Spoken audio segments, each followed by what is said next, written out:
तेरी शरण प्रभु तेरी शरण। बोली बाल कृष्ण लाल की जय, आज के आनंद की जय।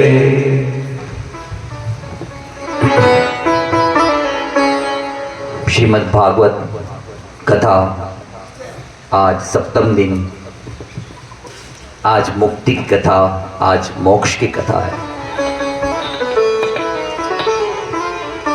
आप सब भगवान के श्री कथामृत के रसपान करने वाले, देखो समय में बदलाव हुआ फिर भी आप समय से बता रहे हैं, क्योंकि भगवान के श्री चरणों में ही आप सबका मन लगा हुआ है। इसलिए ऐसा होता है कि कब कथा शुरू हो, कब कथा शुरू हो और हम जाए, ऐसा होता है ना। ऐसे ही आप भगवान से आदिनाथ परमात्मा पूर्ण पुरुषोत्तम श्री कृष्ण भगवान के श्री चरणों से आप सबका अनुराग है, अनन्य भक्ति है। ऐसे आप सभी श्रोतागण के श्री चरणों में मेरा व्यासपीठ से नमन है। यजमान हमारे नरेश भैया, भाभी श्री, उनकी सुपुत्री सगुन, उनके सुपुत्र साहिल, उनकी पुत्रवधू दीक्षा, माता भी बैठी है, बहन श्री बैठी है। आप सबके यजमानों के भी श्री चरणों में नमन करता हूँ। आप सब ज्ञान का दान कर रहे हैं, ज्ञान यज्ञ हो रहा है और ज्ञान यज्ञ में हम सबको आनंद की अनुभूति तो हो ही रही है। कल तो जैसे ऐसा लगा जैसे हमारे सामने ही वृंदावन है, लग रहा था, है ना। सामने हम तो वृंदावन पहुंच ही गए थे, गोपियों के साथ साथ हम भी। प्रेम से बोलो जय श्री कृष्ण। भागवत जी की यही तो महिमा है, खुली आंख से समाधि लगा देते हैं और भगवान के दर्शन करवा देती है। आज परीक्षित भी यही कहना, परीक्षित भी यही कहने वाले हैं आज कि मुझे भगवान के दर्शन करा दिया। और देखो कल ही कथा में हम सबको भगवान के दर्शन करा दिए, ईश्वर की अनुभूति करा दे, वही तो कथा है। जीते जी मुक्त कर दे, वो भागवत है। प्रेम से बोलो जय श्री कृष्ण। कल हमने धूमधाम से रुक्मणी कृष्ण विवाह भी हमने संपन्न किया। हमारे भगवान भी बैठे हुए हैं, नरेश भैया और भाभी श्री रुक्मणी जी। बड़ा आनंद हुआ। रुक्मणी की यहाँ प्रद्युम्न का जन्म होता है, प्रद्युम्न का। बोले कृष्ण कन्हैया लाल की जय। उसने संबासुर का वध किया और रथी के साथ द्वारिका आए। संबासुर माने कौन? जो कल्याण को तकने वाला है, और प्रद्युम्न मतलब अलौकिक काम है, अलौकिक है प्रद्युम्न। और वो संबासुर का वध करके रथी को, ये प्रद्युम्न कौन है? ये प्रद्युम्न है कामदेव, शंकर भगवान ने जिनको भस्म किया था। और फिर जब रति ने प्रार्थना की तो शंकर भगवान ने कहा द्वापर युग में श्री कृष्ण भगवान अवतरण धारण करेंगे, उनके सुपुत्र के रूप में आपका जन्म होगा। और वही प्रद्युम्न आए हैं। भगवान ने फिर सत्यभामा, जामवती, लक्ष्मणा, कालिंदी, भद्रा, मित्रविंदा, सत्या आदि रानी से विवाह हुआ।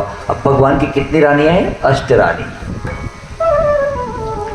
अष्टरानी यानी ये 8 प्रकृति। 8 प्रकृति किसकी है? भगवान श्री कृष्ण की। और ये शरीर भी बना हुआ है 8 प्रकृति से, यानी ये भी किसका है? भगवान का है। और भगवान के मंदिर में हम निवास करते हैं, तो इस शरीर का मोह नष्ट हो जाता है, ये ईश्वर का है। अब इसे सजाना भी हो तो ईश्वर की ही अंश समझ के सजाना चाहिए, ईश्वर की अंश समझ के इसे सजाना भी चाहिए। कोई बात नहीं, अच्छे रहना है, क्योंकि ये भगवान की प्रकृति है ना, हमारा तो है नहीं। जिसने दिया उसने कहा कि कुछ दिनों तक यहाँ रहो और फिर मुक्त हो जाओ, उसके बाद वापस मैं ले लूँगा, है ना। ऐसे ही ईश्वर देते हैं फिर लेते भी हैं, इसमें कहाँ कुछ बात है। लेकिन लोगों को क्या होता है, इस पे इतना मोह हो जाता है कि फिर पसंद ही नहीं आता, छोड़ना। इसलिए जन्म मरण में पढ़ना पड़ता है। प्रेम से बोलो जय श्री कृष्ण। तो अष्ट रानी से भगवान का विवाह होता है। अब की 8 रानियां हैं। फिर आगे कथा आती है कि भौमासुर नाम का दैत्य 16,000 राजकुमारियों को लेके चला गया था। बगदाद जो आज का इराक है ना, वहां पे उसकी राजधानी हुआ करती थी। उसका पुत्र का नाम है बगदाद, उसके नाम से ही बगदाद पड़ा नाम, जो इराक की राजधानी है। प्रेम से बोलो जय श्री कृष्ण। वो भौमासुर किसका पुत्र है? धरती माता का। अब श्री कृष्ण को पता चलता है तो श्री कृष्ण फिर उन राजकुमारियों को छुड़ाने के लिए जाते हैं। जब राजकुमारियों को छुड़ाने जाते हैं तो फिर सत्यभामा को साथ में लेके जाते हैं। क्यों? सत्यभामा जो रानी है ना, वो धरती माता का अवतार है और धरती का ही पुत्र है भौमासुर, उन्हीं का पुत्र है। इसीलिए उनको लेके चले गए।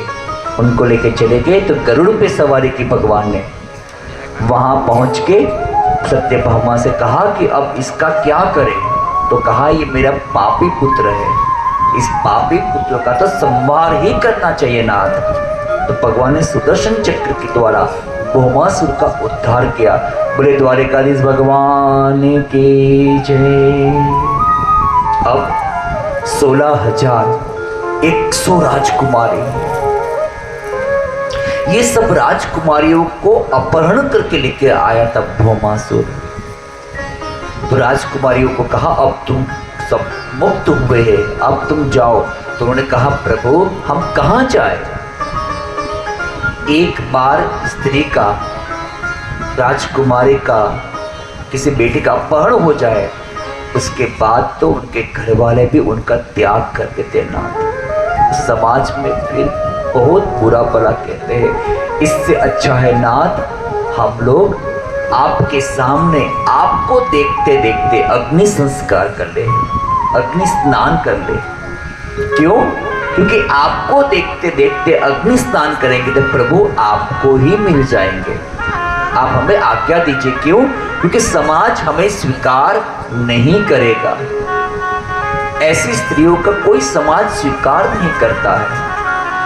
इसलिए नाथ आप ही तो सबके प्राणों के पति है, इसलिए आप हमें अपने ही आंखों के सामने हम अग्नि स्नान करने अब आज्ञा दीजिए। ठाकुर जी ने कहा नहीं नहीं ऐसे मत करना, कोई भी ऐसे अग्नि स्नान नहीं करना है, मैं कुछ उपाय देखता हूँ। सत्यभामा के साथ बातचीत की तो माँ सत्यभामा ने कहा प्रभु आप ही सबके प्राणों के पति है, आप ही इनको स्वीकार कीजिए, इनसे विवाह कर लीजिए आप, ताकि इन स्त्रियों को सम्मान मिले। द्वारिकाधीश ने फिर सभी के साथ विवाह किया। विवाह करके भगदत्त को कहा कि अब सबको उत्तम रथ पे बिठा के द्वारिका छोड़ आओ। अब भगवान की कितनी रानियां हुई? 16,108। देखो आप सबको सब पता है। प्रेम से बोलो जय श्री कृष्ण। जो ब्रह्मचारियों के मंत्र है ना वेद में, वो 80,000 है ब्रह्मचारियों के लिए। जो गृहस्थियों के लिए जो मंत्र है वो है 16,000, और जो सन्यासियों के लिए मंत्र है वो है 4,000। ये जो वेद के मंत्र है ना, इससे भौमासुर यानी कि इस मंत्र का प्रयोग अपने स्वार्थ के लिए करना चाहता था। यानी इन सब का मैं स्वार्थ के लिए करूं, मेरी कीर्ति हो जाए, मेरी प्रसिद्धि, इन सब से मैं कमाना लग जाऊं। भाई वेद तो मुक्ति का द्वार बताता है, लेकिन वेद को बोलने वाला ही मुक्ति के मार्ग पे ना चले और वो बोलने वाला ही भोगी हो तो फिर कैसे चलेगा? इसलिए भगवान ने उनसे वेद को छुड़ाया है। ये वेद के मंत्र जो गृहस्थियों के लिए 16,000। प्रेम से बोलो जय श्री कृष्ण। इसलिए हमेशा वेद तो हमें मुक्ति दिलाने के लिए है। नेति नेति धीरे धीरे धीरे त्याग करते जाओ और धीरे धीरे अपनी लीलाओं को समेटते जाओ, ये भगवान कहना चाहते हैं। एक दिन माँ रुक्मणी भगवान श्री कृष्ण की चरण सेवा कर रहे थे। चरण सेवा करते करते उनको अभिमान हो जाता है कि मैं बहुत प्यारी रानी हूँ, मैं बहुत सुंदर हूँ, इसलिए श्री कृष्ण द्वारिकाधीश ज़्यादातर मेरे पास ही रहते हैं, मुझे ही सेवा का लाभ देते हैं। रुक्मणी को चरण सेवा करते करते अभिमान आ गया तो श्री कृष्ण ने कहा, देवी तुम कितनी सुंदर हो, तुम्हें पता है इस द्वापर युग में आपसे सुंदर तो कोई रानी है ही नहीं, और मैं देखो कैसा काला हूं, श्याम वरण का, और तुम्हें तो है ना ब्राह्मणों ने मेरे बारे में बहुत बड़ी बड़ी बात करके तुम्हें भरमा दी, और तुम सोच में पड़ेगी कि द्वारिकाधीश से विवाह करना है। मैं तो गौ माता के पीछे नंगे पांव चलता था, नंगे पांव चलता था मैं तो गौ माता के पीछे, और ऐसे यादव के साथ तुमने ब्याह कर लिया। देवी अभी भी समय है, आपको तो बड़े बड़े राजा, सुंदर सुंदर राजा, प्रतापी राजा, और एक बार तो मैं देखो रणछोड़ भी बन गया, रण छोड़ के भी भाग गया। देवी ये अच्छी बात है कि आपका विवाह किसी से भी हो सकता है, अभी भी समय है। यहाँ तो रुक्मणी को लगा कि कहीं द्वारिकाधीश मेरा त्याग ना कर दे, तो मूर्छित हो जाती है। मूर्छा आ गई तो अब श्री कृष्ण उनकी सेवा करने लग गए, पंखा डालने लग गए। पंखा डालते लग गए तो रुक्मणी को जैसे होश आता है, अरे अरे प्रभु आप मेरी सेवा क्यों कर रहे हो? बोले रुक्मणी मैं तो मजाक कर रहा था, तूने इतनी बात को तूने इतनी सीरियस ले ली, मैं तो मस्ती कर रहा था तुम्हारे साथ। तो रुक्मणी ने कहा, प्रभु आपने सच ही कहा है, कहा मैं और कहा आप, मैं तो आपके चरणों की दासी हूँ, लेकिन अधिकतर दुनिया के लोग लक्ष्मी को मांगते रहते हैं। लक्ष्मी तो चंचल है प्रभु, लेकिन जिनके पास नारायण है वहाँ तो लक्ष्मी अपने आप चली जाती है। जहाँ नारायण वहाँ लक्ष्मी होती है, क्योंकि लक्ष्मी सेविका है। इसीलिए भागवत जी इस कथा के द्वारा हम सबको यही कहती है, मांगो तो नारायण को मांगना, लक्ष्मी अपने आप सेवा में चली जाती है। बलि राजा ने देखो सुतल पाताल गए तो नारायण को लेके गए, वामन जी को लेके गए थे ना, तो लक्ष्मी देखो उनके पीछे पीछे चली गई, लक्ष्मी जो उनके पीछे चली गई। सोचो ऐसे ही नारायण अगर आपके घर एक बार आ गए ना तो लक्ष्मी को बुलाने की आवश्यकता नहीं, वो अपने आप बताते हैं, अपने आप है कि नहीं? ऐसे ही जगत में अधिकतर लोगों को यही लगता है कि भगवान क्या हमसे प्रेम करते होंगे, भगवान क्या हम सबको चाहते होंगे, भगवान हमसे बहुत प्रेम करते हैं। ये सत्य घटना है। रुक्मिणी का अभिमान नष्ट हुआ है। राजा परीक्षित ने उषा और अनिरुद्ध की कथा सुनने की इच्छा प्रकट की।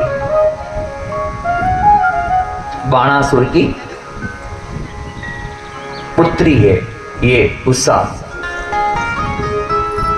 बाणस्य तनया मूषा मुपैमेयदुर्नमः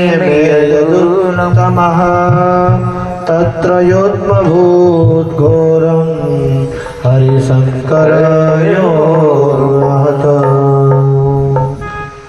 बाणासुर की पुत्री है। बाणासुर कौन है?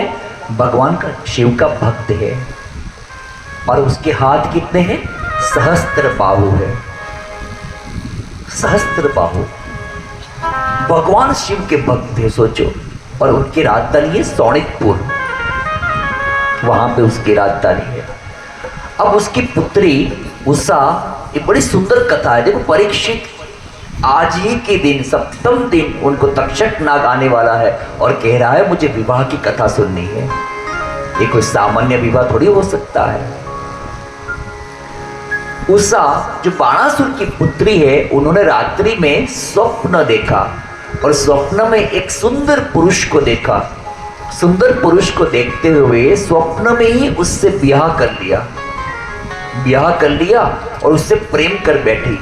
प्रेम कर बैठी तो उषा जैसे ही स्वप्न टूटा वो रोने लगी, कहाँ गए मेरे प्राणेश्वर, कहाँ गए मेरे पति परमेश्वर। तो उनकी मित्र है, उसका नाम है चित्रलेखा। उसने कहा देवी उषा तू क्यों रो रही है? बोले मैंने एक स्वप्न देखा, स्वप्न में एक सुंदर पुरुष से मैंने ब्याह कर लिया, प्रेम कर लिया। अब मुझे वही पुरुष चाहिए, उसी से ब्याह करूंगी, अन्य में किसी पुरुष से ब्याह नहीं करूंगी। तो चित्रलेखा ने कहा स्वप्न की बात तो स्वप्न ही होती, झूठी बात, तुम उससे क्यों यकीन मानती हो? बोले नहीं नहीं मेरा स्वप्न सत्य है, वो पुरुष इसी भारत में कहीं है, मुझे तो ऐसी फीलिंग्स आ रही है। तो चित्रलेखा ने कहा कि आप देवी उसको चेहरा याद है आपको? बोला हाँ। तो मुझे चित्र बताओ। तो चित्र बताने लगी। तो चित्रलेखा उस चित्र के हिसाब से दौड़ने लगी, चित्र बनाने लगी। नहीं आप देखो कहीं लोग बड़े अच्छे चित्र बनाते हैं, आप जैसे जैसे कल्पना करते हो बताते हो वैसे वैसे चित्र बनते हैं। ऐसे ऐसे ऐसे पुलिस के पास ऐसे होते हैं चित्रकार लोग, कोई भी चाहे तो चित्र बना देते हैं, प्रेम से बोलो जय श्री कृष्ण। तो ऐसा सुंदर चित्र बनाया और जब चित्रलेखा ने उस चित्र को देखा तो कहा ये तो अनिरुद्ध है, द्वारिकाधीश का पौत्र है। अरे देवी इसकी चोरी नहीं कर सकती, इसको नहीं ला सकते अपहरण करके, वहां तो सुदर्शन चक्र चौकीदार है, कैसे ला सकते हैं? तो कहा कैसे भी करके तुम लेके आओ, तुम मेरी मित्र है। वो चली गई चित्रलेखा विमान मार्ग से और वहां जाके देखा तो सुदर्शन भगवान वहां चक्कर लगा रहे हैं द्वारिका के। सुदर्शन की दृष्टि से कोई भी बच नहीं सकता है, ऐसे सुदर्शन भगवान है। तो सुदर्शन चक्र रक्षा कर रहे हैं, भ्रमण कर रहे हैं और यहाँ चित्रलेखा सोच रही कैसे मैं अनिरुद्ध की चोरी कर लूं। इतने में नारद जी वहां आकाश मार्ग से जा रहे थे, नारायण नारायण नारायण। और वहां तो चित्रलेखा ने कहा गुरुदेव रुक जाइए, रुक जाइए मेरे प्रभु रुक जाइए। बोले हाँ चित्रलेखा बताओ। तो तू उषा की सेविका है, मित्र है? बोले हाँ प्रभु, मेरी मित्र उषा, उनने सपने में देखा अनिरुद्ध को और उनसे ब्याह कर लिया। अब अनिरुद्ध की चोरी करने के लिए आई हूँ ताकि उषा से उनका मिलन हो पाए। नाथ हे गुरुदेव आप सहायता कीजिए। तो नारद गुरु ने उनकी सहायता की, सुदर्शन चक्र से कहा अरे ओ सुदर्शन चक्र थोड़ा रुक जाइए भाई, तू क्या कर क्या रहा है ये बताओ। तो बोले मैं द्वारिका की रक्षा कर रहा हूं। अरे भगवान द्वारिका की रक्षा आप करते हो? मुझे लगा कि भगवान श्री कृष्ण तो पूरी दुनिया की रक्षा करते हैं, लेकिन आज पहली बार मालूम पड़ गया श्री कृष्ण की रक्षा भी कोई और करता है। तो कहा ना ना ना नारद जी क्या बोल रहे हो आप, वो तो मेरे भगवान है, मैं उनके अधीन रहता हूं, मैं उनका सेवक हूं। आप ये मत करो बोलो कि मैं द्वारिकाधीश की रक्षा करता हूं। अरे तुमने बहुत दिनों से कोई सत्संग नहीं किया लगता है, इसलिए तुम्हारी बुद्धि भ्रमित हो गई है। आओ बैठो सत्संग करो। और सत्संग में जैसे लग गया उसी वक्त उषा ने अनिरुद्ध की चोरी कर ली और विमान से जब जा रहे होते जो एक चंद्रहार नीचे गिरता है और जैसे ही चंद्रहार नीचे गिरा सुदर्शन ने कहा नारद जी कोई चोरी तो नहीं होगी द्वारिका में? तो नारद जी ने कहा अच्छा ये तो तेरा काम है, ये काम किसका है? तेरा काम है, चोरी तो नहीं, तुझे देखना है, मुझे क्यों पूछ रहे हो? हो भी सकता है चोरी हो गई। अरे नारद जी कहाँ मुझे सत्संग में बिठा दिया, अब द्वारिकाधीश को क्या उत्तर दूंगा, पहले जाके देखता हूँ क्या हो गया। तो द्वारिका ये सुदर्शन से कहते हैं नारद जी अरे वो सुदर्शन द्वारिकाधीश को ये मत बताना कि नारद जी के साथ सत्संग कर रहा था। प्रेम से बोलो जय श्री कृष्ण। मत बताना कहा, यहां तो सवेरे पता चला द्वारिकाधीश को कि अनिरुद्ध की तो चोरी हो चुकी है, अपहरण कर लिया गया है और सोनितपुर लेके गए। यहाँ सोनितपुर में जैसे उषा के पास अनिरुद्ध को रखा, अनिरुद्ध की आवाज सुनी बाणासुर ने, उसी वक्त उनको कैद में डाल दिए। उषा व्याकुल हो गई, यहाँ भगवान ने आक्रमण कर दिया और भयंकर युद्ध हुआ है, भयंकर युद्ध। श्री कृष्ण बाणासुर को मारने वाले होते हैं, वहां तो शंकर प्रकट हो जाते हैं। नारद जी ने कहा हे बाणासुर तुम किसके साथ युद्ध कर रहे हो? तुम्हारे इष्ट देव कौन है? शंकर है, और तुम जिसके साथ युद्ध कर रहे हो वो भी शंकर ही है। नारायण और शंकर में कोई भी भेद नहीं है, हरि और हर एक ही है। इन दोनों में जो भेद समझते वो मूर्ख लोग हैं। बाणासुर सावधान हो जा, तुमने अभी तक जितने बाण चलाए हैं अपने इष्ट देव पर ही चलाए हैं। वहां तो श्री कृष्ण भगवान के रूप में वो शंकर को देखने लगे बाणासुर, फिर वापस श्री कृष्ण भगवान को देखने लगे तो बाणासुर ने छोड़ दिया हथियार। अब बाणासुर जो सहस्त्र बाहु था उसके 4 भुजा बना दी। एक बार भगवान श्री कृष्ण जिसे अपनाते हैं अपने जैसा बना देते भगवान। बाणासुर को अपने जैसा बना दिया। प्रेम से बोलो जय श्री कृष्ण। अब ये बड़ी सुंदर कथा है। उषा, अनिरुद्ध और चित्रलेखा, नारद जी। अनिरुद्ध है मन का स्वामी। उषा वो चैतन्य चाहते हैं कि मन मेरे पास आ जाए। मन हमारा कहाँ बिखरा हुआ है, कभी इसमें मन लगा, कभी कहाँ मन लगा, कभी कहाँ मन लगा, पता नहीं मन हमने कहाँ लगा के रखा हुआ है।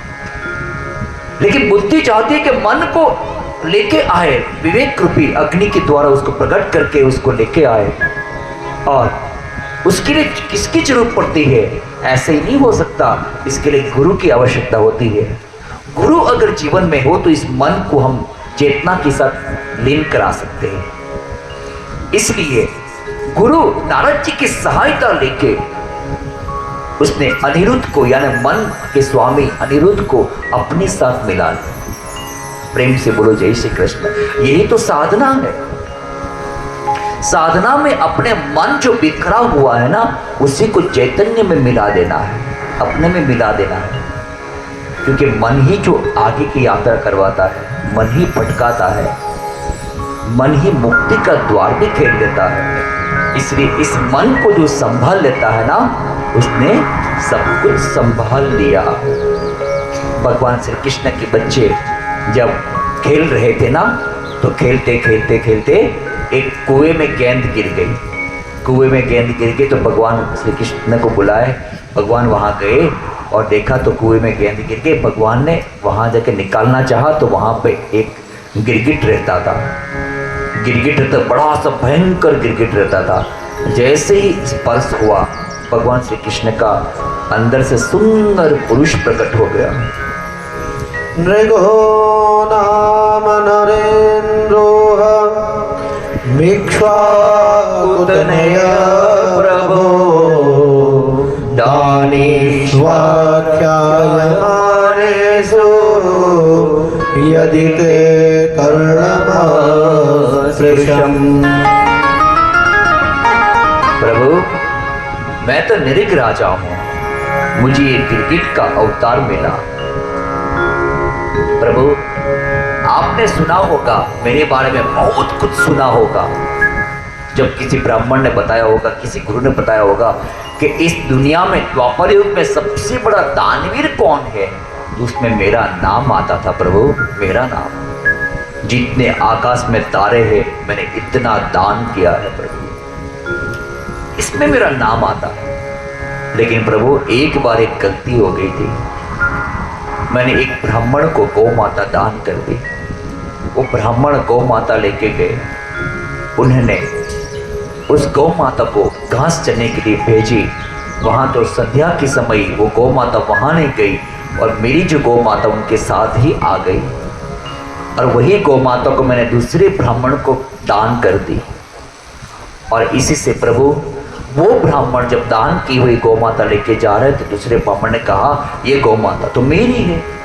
उन्होंने कहा अभी अभी नृग राजा ने मुझे दान कर दी है, तुम्हारी कैसे हो सके, चलो उनके पास।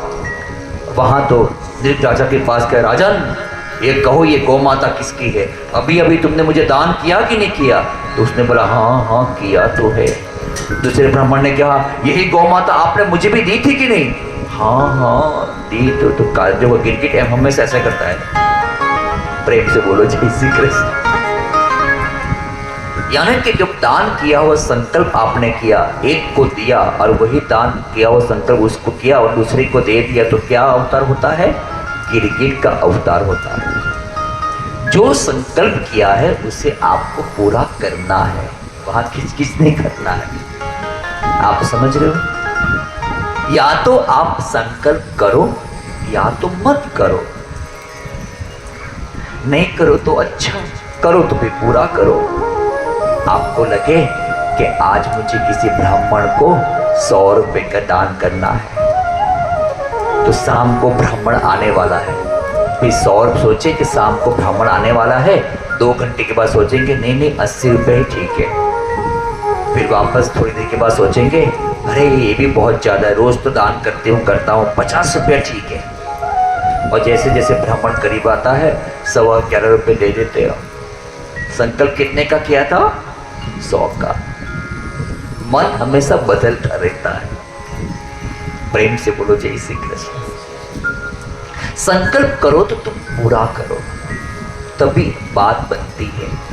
एक मैया गुरुदेव कनाडा आश्रम में थे, तो एक मैया गुरुदेव के सत्संग में बैठी थी तो उन्होंने कहा, गुरुदेव मन ही मन प्रार्थना की कि मुझे आपको $1000 देना है। कितना? $1000। तो मन ही मन प्रार्थना की और प्रार्थना करके फिर अपने घर जा रही थी। घर करीबन 6-7 घंटे की जर्नी थी और उतनी जा रही जाते जाते सोचती, मन ही मन सोचती है, ये सत्य घटना बता रहा हूँ मैं, मन ही मन सोचती है $1000 तो ज़्यादा बोल दिया, 800 ही ठीक था, 800 ठीक था। फिर घर पहुँचते तो बीच में सोचा अरे ये भी बहुत ज़्यादा है, 500 ही ठीक है। और जैसे ही घर में कदम रखा तो मन ने कहा अरे ये भी बहुत ज़्यादा है, $100 ठीक है। कहाँ 1000 का संकल्प किया था, कहाँ 100 पे आ गए। पता है वो मैया तुरंत कहने लगी मुझे वापस गुरुदेव के पास जाना है, 5-6 घंटे की जर्नी वापस करके। और यहाँ रात को करीबन 1:30 बजा था और आश्रम के दरवाज़ा खोलने के लिए कहा। सेवकों ने तो मना किया, फिर वो रोने लगी तो अंदर ले लिया। बोले गुरुदेव के दर्शन अब भी करना है मुझे। और गुरुदेव तो सो रहे थे।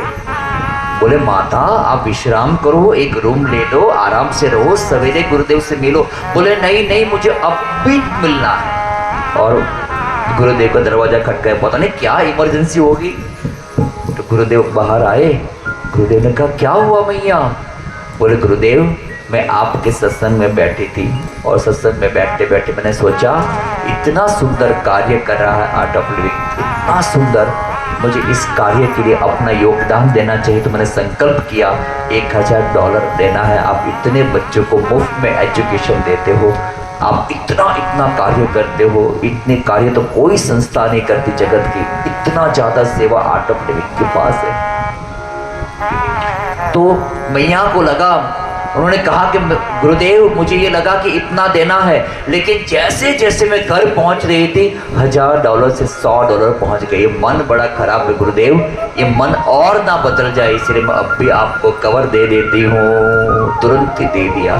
तो गुरुदेव ने कहा रे भैया तो कल सवेरे आती, इतना जल्दबाजी क्यों करना था?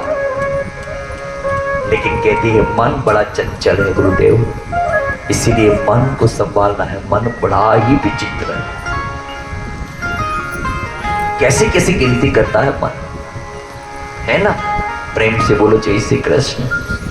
तो भगवान ने फिर उनको वहां से मुक्ति दी है। बलराम जी ने त्रिविध वानर बौद्ध काशीराज का वध किया है। सुखदेव जी ने दुर्योधन की कन्या लक्ष्मणा का विवाह शाम के साथ हुआ, ये कथा सुनाई। नारद परिहास की कथा, नारद जी आते हैं द्वारिका नगरी में आए तो नारद जी को लगा कि 16,108 रानी है, कोई न कोई रानी तो दुखी होगी, कोई न कोई रानी के पास तो श्री कृष्ण कम जाते होंगे। प्रेम से बोलो जय श्री कृष्ण। और ये प्रश्न हमारा भी है, हमें लगता है भगवान तो सबसे ज़्यादा संतों को ही प्रेम करते होंगे, हम तो तुच्छ प्राणी हैं, हम तो तुच्छ मनुष्य हैं, हमारी भक्ति भगवान सुनते होंगे कि नहीं, प्रार्थना सुनते होंगे कि नहीं, कहीं भगवान को, मैं रोज़ मंदिर मैं जाता हूँ, लेकिन भगवान कभी मुझे देखते होंगे कि नहीं, हम तो एकदम तुच्छ लोग हैं, ऐसा बोलते हैं ना। पता है आपको मेरे गुरुदेव क्या कहते हैं? कभी भी अपने आप को तुच्छ नहीं बोलना है, कभी भी नहीं।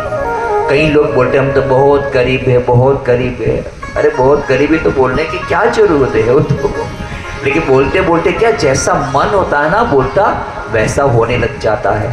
तो गरीब गरीब ही बना रहता है। बोलना मैं बहुत आनंदित हूँ, ठाकुर मुझे 2 वक्त की रोटी तो खिला रहा है, तो ठाकुर जी क्या कहते, अच्छा तुझे इसमें भी आनंद आ रहा है, मैं तुझे और पैसा देता हूँ और पैसा देता हूँ करके खूब धन देता है। तुम्हें जिस अवस्था भगवान की है उसमें संतोष मानना है, लेकिन अपने आप को तुच्छ समझने लग जाते हैं। तुच्छ कभी नहीं समझना है। अरे भगवान की जो आराधना करते वो तुच्छ होते।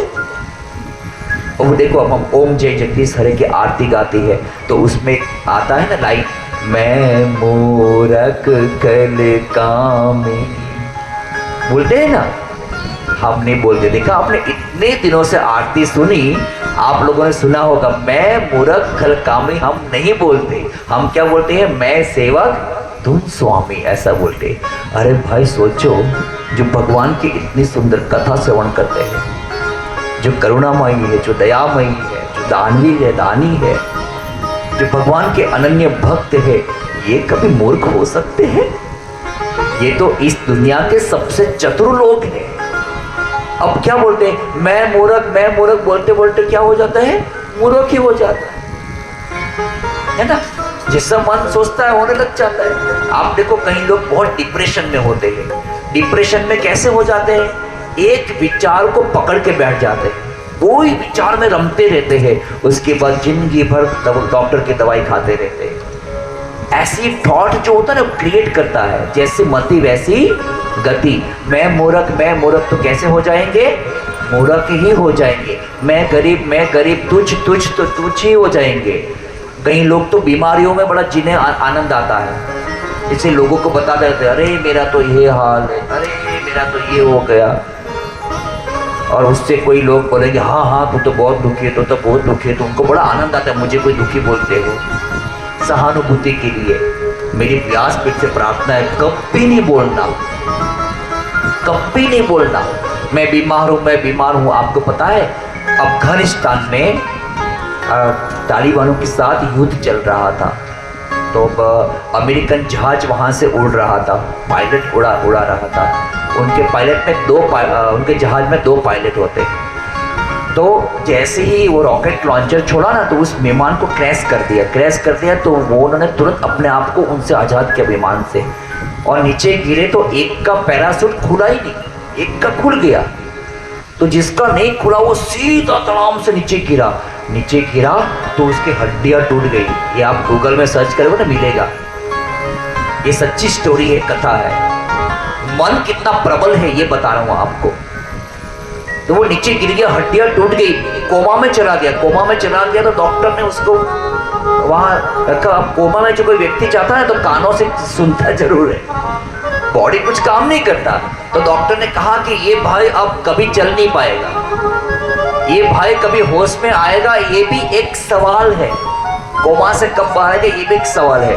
तो उसने वो तो लेटा हुआ था, ना हाथ काम कर रहा है, ना पैर काम कर रहा है, ना कुछ काम नहीं कर रहा है। तो वहां पे वो मन ही मन संकल्प करता है वो सोल्जर कि नहीं, मैं फरवरी 25 तारीख को 2024 में मैं एकदम से तैयार हो जाऊंगा, मैं स्वस्थ हो जाऊंगा, तंदुरुस्त हो जाऊंगा, और इसी हॉस्पिटल से मैं चल के जाऊंगा। और एग्जैक्टली वैसा ही हुआ। जो डेट उसने मन में सोचा था उसी तारीख को वो सोल्जर चल के बाहर निकला। बोलो क्या, प्रेम से बोलो जय श्री कृष्ण। तुम्हारी जो सोच है, पॉजिटिविटी, सकारात्मकता, वो तुम्हें ठीक कर देती है, तुम्हारे शरीर को ठीक कर देते, तुम्हारे मन को ठीक कर देते हैं। हमेशा हमें सकारात्मक विचार रखना चाहिए। इसलिए मेरे गुरुदेव कहते हैं, हंसते रहो, मुस्कुराते रहो, जितनी पीड़ा टेंशन है सब छोड़ देना, अपने मैं आनंद में हूँ, मैं स्वस्थ हूँ। रोज सवेरे उठो, आईने के सामने खड़े होते ना, बोलना मैं सबसे स्वस्थ व्यक्ति हूँ, इस दुनिया में मेरी जैसी तंदुरुस्ती किसी के पास नहीं है। ऐसे सोचना, अरे घुटनों में दर्द, अरे कमर में, ऐसे नहीं सोचते रहना, अब तो मेरे ऐसा हो गया। मनुष्य आधा तो मरण ऐसे हो जाता जैसे मन से ही हो जाता है। डॉक्टर ने जैसे ही बोल दिया कि भाई तू ऐसा हो गया, अब तेरा टाइम नहीं है, तो तुम चला जाओगे, तो दुख के चक्कर में 6 महीना बोला हो तो 5 महीने में ही चला जाता है। देहरादून का एक बालक, उसको ब्लड कैंसर हो गया था, अपने ही एक डिवोटी का बालक है, ब्लड कैंसर हो गया। तो उस बालक ने डॉक्टर ने कही दिया कि आपके बच्चे का ज़्यादा समय नहीं है, तो बालक ने सुन लिया, बालक ने कुछ नहीं किया, बस सत्संग किया था, 8 प्रोग्राम भी किया था, मस्ती से क्रिया वगैरह करता रहा, खूब घुमा, खूब खेल कूद करने लगे। ऐसा करते करते करते करते करते 8 साल हो गया। उसके बाद चेक किया तो बोलो ब्लड कैंसर ही नहीं है। प्रेम से बोलो जय श्री कृष्ण। क्या होता है, सकारात्मकता रखनी होती है। तो गुरु का कृपा तो होती ही है, लेकिन तुम्हें भी तो अपने आप को सकारात्मक विचार रखना है कि नहीं, है ना। मेरे भगवान को देखो, श्री कृष्ण को हमेशा मुस्कुराते रहे। जन्म कहाँ हुआ, कारावास में हुआ। अरे जब छोटे से बालक थे उसी वक्त उतना आ गए, बोलो जहर लेके, थोड़ा होता आया, सट्टासुर आया, हमने कथा में क्या क्या नहीं सुना। लेकिन भगवान श्री कृष्ण का चेहरा कैसा था, मुस्कुराने वाला। ऐसे ही हमारे जीवन में कितनी भी विपत्ति क्यों ना आए, तकलीफें आए, हमारे चेहरे से कभी मुस्कान नहीं जानी चाहिए, कभी नहीं जानी चाहिए। और हमारा हिमाचल तो इसीलिए प्रसिद्ध है, यहाँ के लोग मुस्कुराते बहुत हैं, बहुत प्रसिद्ध है हिमाचल, बहुत प्रसिद्ध है। सच्ची कह रहा हूँ, पूरे भारत में यहाँ के लोग मुस्कुराते बहुत है। लेकिन अब धीरे धीरे भूल रहे लोगों को, देख देख के बाहर जा जाके प्रेम से बोलो जय श्री कृष्ण। पहाड़ों से उतर के जैसे मैदानों में चले गए तो भूल गए बाकी लोग को देखते देखते। बाकी यहाँ के लोग बहुत मुस्कुराते हैं, खूब मुस्कुराओ, यही तुम्हारी जिंदगी है, बाकी जिंदगी में लेके क्या जाना है। तो नारद जी ने देखा कि मुझे तो यहाँ देखना है, कोई तो दुखी होंगे, लेकिन हर किसी के चेहरे पर मुस्कुराहट, हर एक रानी। और जिस महल में नारद जी जाते हैं ना, वहाँ श्री कृष्ण को पाते हैं। रुक्मणी के महल में गए तो वहाँ भोजन कर रहे थे, सत्यभामा के महल में